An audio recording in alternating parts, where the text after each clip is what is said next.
The age of renewable food. In this talk, I will explore some of the grave vulnerabilities to the world food system and also some of the solutions.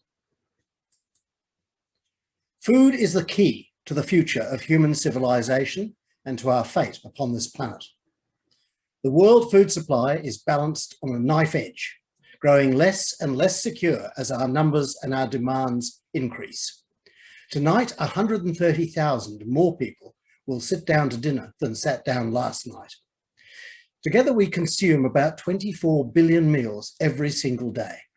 By the mid-century, that's going to be 30 billion meals. Yet almost everything that we need to produce those meals is running out. By the mid-century, they will be in critically short supply. The world is facing a water crisis. Food already uses 2/3 of the available fresh water. Yet around the planet, rivers, lakes and wetlands are drying up. Glaciers and groundwater are vanishing. Demand for water from the swollen megacities will double by the 2050s, and demand from the mining and energy sector will triple. Under present management, there is not enough fresh water on Earth to supply all of these needs and to grow our food. As a result, water supplies to irrigation agriculture could halve at the very time farmers are being asked to double their production. The world is currently losing about 75 billion tonnes of topsoil to wind and water erosion every year.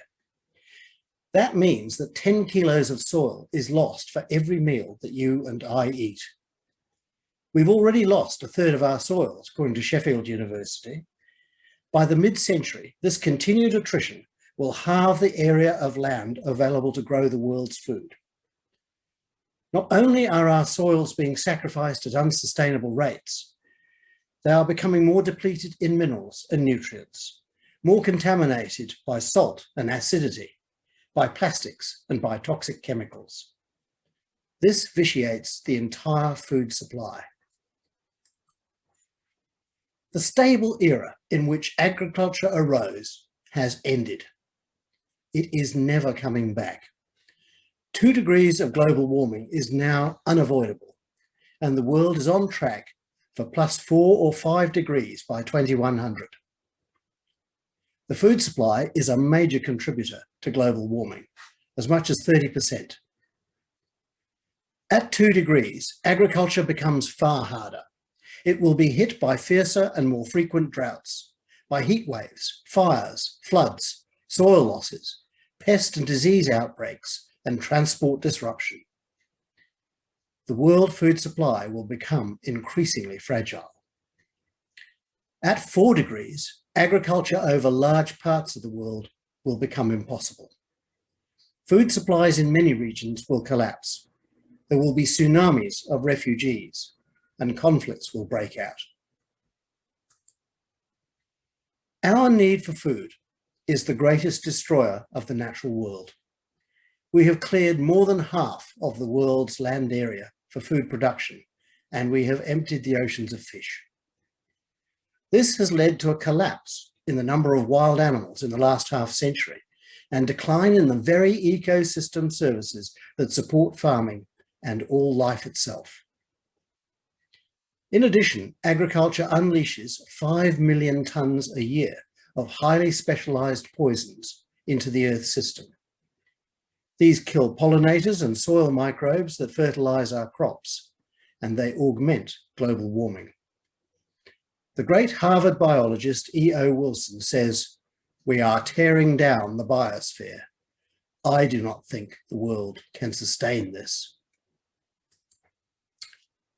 Every meal we now eat costs the planet 10 kilos of topsoil, 800 litres of fresh water, 1.3 litres of fossil fuel, 2 grams of fertiliser, 1/3 of a gram of pesticide, 3.5 kilos of greenhouse gases.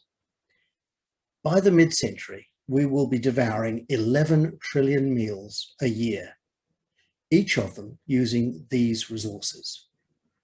I think you can see the problem. The brutal truth is that our present diet and food system is not sustainable. It cannot feed 10 billion people on a hot planet in the mid-21st century. It has to change. One reason it has to change is that throughout history, wars have been fought over food and the means to produce it. 2/3 of all the wars in the last 50 years were driven at root by disputes between competing groups over food, land, and water. Countries that have had no internal food crises, on the other hand, have largely experienced peace. This reveals a very great and vitally important truth. Food is the greatest weapon of peace available to humanity. If we can feed everybody adequately, we can remove the chief cause of wars in the case of 2/3 of the world's conflicts. Our response to the mighty challenges outlined is not more of the same. It is to introduce an entirely new world diet and system of food production that reuses all of the resources our present one wastes, and which is climate-proof. This is the renewable food revolution. It has 3 pillars: regenerative farming, urban food production, and deep ocean aquaculture. First, regenerative agriculture is a goal already being pursued by tens of thousands of innovative farmers worldwide. Regen is a system of farming that increases farm biodiversity, enriches soils, improves water management, and enhances ecosystem performance. It locks up more carbon. It uses fewer farm chemicals and fertilizers. It integrates plants and livestock better. And it produces fresh food that is healthier and safer for the consumer. In a world in which 2/3 of people now die from a diet-related disease, this is vital. What the regen revolution most needs to take hold globally is support from consumers like you or I, from scientists, and from investors. By 2050, the world's cities will hold nearly 7 billion of its citizens. All of these vast cities have one thing in common: they cannot feed themselves. They are gravely at risk of any disruption to the world food supply, whether due to climate, resource scarcity, conflict, or pandemic disease. What they most need is a renewable, climate-proof food supply. Our cities presently consume 2/3 of the world's nutrients and 1/3 of its fresh water. They then chuck it into landfills or sewers in an act of colossal, mindless waste. But if the world's cities were to recycle all their nutrients and water back into new food, using advanced indoor production systems, it will ensure that they never starve or go hungry. Most cities can potentially supply half or more of their own food needs locally, vastly reducing the climate footprint of feeding them. Thousands of enterprises worldwide are now exploring the use of hydroponics, aquaponics, agritecture, sky farms, micro farms, floating farms, desert farms, biocultures of plant and animal cells, food printers, and other advanced technologies to create a renewable, climate-proof food system that uses less than 1/10 of the land and water now required for agriculture. The world fish catch peaked in 1994 and has been declining ever since. The wild harvest of the oceans cannot meet the growing demand for food of humanity, and frequent conflicts are now breaking out. The answer, as on land, is to build a mighty new industry farming water plants, fish, and sea creatures in the deep oceans. Aquaculture is already the fastest growing food industry on Earth, but it is constrained by environmental, physical, and health limits. The potential for deep ocean aquaculture is vast. If well managed, it can be totally sustainable and climate-proof. It can potentially supply 1/3 of the world's food. The world diet presently consists of about 300 different plants. Yet there are more than 30,000 edible plants on planet Earth. We are ignoring 99% of the bounty of our planet, a treasure trove of nutritious, delicious, and healthy new foods to enrich our diet and our cuisine. All of these are capable of being produced renewably on farms, in cities, or on the oceans. They offer a world diet far more diverse, nutritious, balanced, tasty, and healthy. The opportunities for new industries, new livelihoods, new enterprises, better health and fresh growth from such a revolution are limited only by our imaginations. So how do we implement the 3 pillars of a renewable world food supply? First, we must realise that we presently spend about $70 billion a year developing new foods and $1.8 trillion on new weapons. We humans are therefore a creature that devotes 25 times more effort to killing ourselves than we do to feeding ourselves.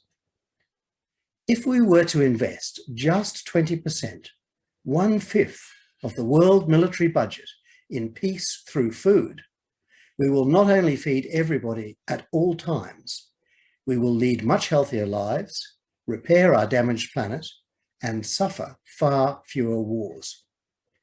In the end, human survival can only be assured by food, not war. A renewable food supply balanced between regenerative agriculture, urban food, and ocean food will not only help us to secure the future of our civilization and our species, it will also enable us to set up half of our presently farmed lands for the restoration of forests, grasslands, wetlands, and their wildlife. This will help immeasurably to end the 6th extinction. I here call for the creation of a Stewards of the Earth program, run mainly by farmers and indigenous people, to restore the planet. It can be funded from the weapons budget as a major world peace initiative. The vision of renewable food for all, described here, is practical, technically feasible, and totally affordable. Like the renewable energy revolution, it promises greater prosperity, well-being, health, and security for all citizens of Earth. A secure food supply is, if anything, of greater importance and urgency even than renewable energy. It will help to limit all 10 of the catastrophic threats now facing humanity and described at this conference. Renewable food is the cornerstone of our civilization's future. It is the key to our fate upon this planet. Thank you.